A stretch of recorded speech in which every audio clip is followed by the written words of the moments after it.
Hey, good morning, everybody. So, did you watch this whole story with the education people yesterday in Parliament? Now, remember yesterday I said to you, they think you're stupid? Remember I said that to you yesterday? They think you're stupid. They think you and I are absolute idiots. We're stupid. Now, if you watch that whole education debacle yesterday, where the minister was being questioned about various inconsistencies in her department, only to be arrogant and chewing and completely disdainful to everybody that was trying to get to the bottom of certain issues there. The only reason that you could display that type of arrogance is because you are 100% sure that nothing is going to happen to you and that nothing is going to come of this. And that is where it comes from. It comes from this understanding amongst the top level here that the rest of us are a bunch of idiots. We're stupid. We're inconsequential. We're peasants. We the exact same mindset as the king and queen of France before the French Revolution. If they don't want bread, give them cake. Remember that? Marie Antoinette. This is the exact same mindset that is being displayed towards us by those in power. You are an idiot. Your life is worth nothing. Your only value is voting, which I'm not even sure. I'm starting to really believe that there's been a lot of voter tampering and voter maladministration that has happened during these elections, because there's no way that any sane human being could vote for these people. And on that note, I want to ask a question, please.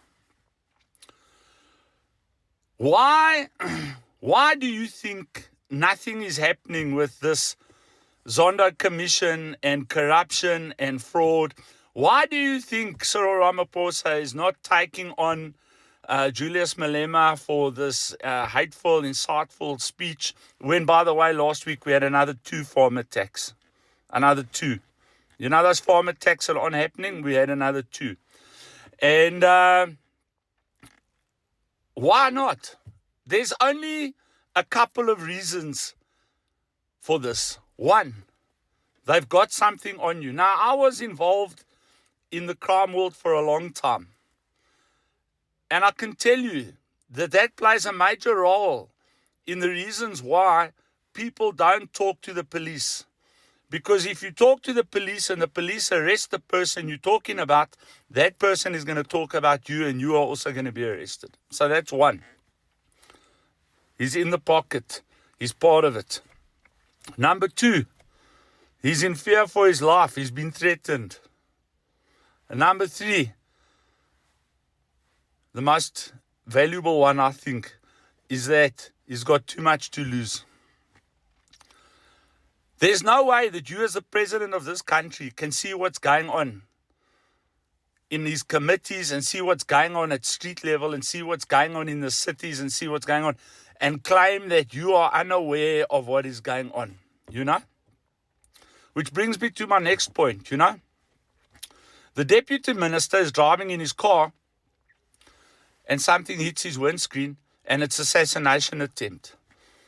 The leader of the EFF threatens the leader of the free world and now wants extra security because he thinks his life is in danger. But on the same token, farmers and citizens of this country are being murdered on a daily basis and nothing is done about it. There's something that I also don't understand, all right? If I go now to ShopRite or I go to Pick n Pay or any supermarket, Woolworths, and I walk in there and I take a bar of chocolate and I put it in my pocket and I walk out, I will be arrested. The police will be summoned. The police will be summoned. I will be arrested. I'll be taken to the cells and I will have to appear in court within 48 hours. But I'm in all likelihood going to spend a night in the cells. Same as if I were to assault somebody, whatever the case may be. Case will be opened. arrest. Or case will be open, investigation, arrest, go to court. Why is it that me, as a South African citizen, this is the law that applies to me? All right?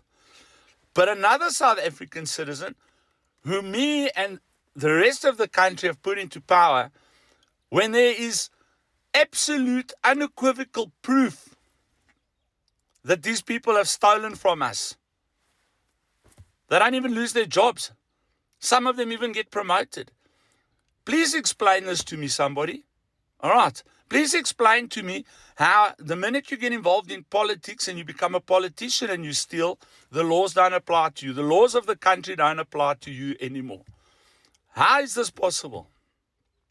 I want to know. I'm gonna ask this General Mkhwanazi from Natal. Sir, please. I can see that you're a dedicated man. Is it not possible for you to put together a couple of detectives and walk into Parliament under the law with a case in your hand, a docket, a registered case number, and arrest one of those people, if not two of them, if not three of them, and make an example of them? What you're doing on the street is fantastic, and I commend you for it. Any person who pulls a firearm on a police officer must die on the spot. That is my view. I'm an ex-cop. I get it. Any person who attempts to harm or murder or anything, a South African citizen, is caught in the act, or the person defends themselves, the assailant should die on the spot. All right? But surely you have the power as a general in the police to walk into that place and arrest guilty people, regardless of their position. I don't understand this. I'm watching an 80-year-old man dancing on stage who a couple years ago was too sick to be in prison. What is going on here, bro? You know? And this is what's making people like me tired. It's making us tired. Because we're working like slaves. We're doing our best to keep this country on its feet. And people who are not are living the high life. You know, and it's just simply not fair. All right. So that's my contention for this morning. I might do a podcast today where I'm going to actually physically go pull some of these reports and discuss them one at a time so that we can get a better insight into it. But that's my morning. Hello. Lekker. God bless everybody. Cheers. Till later.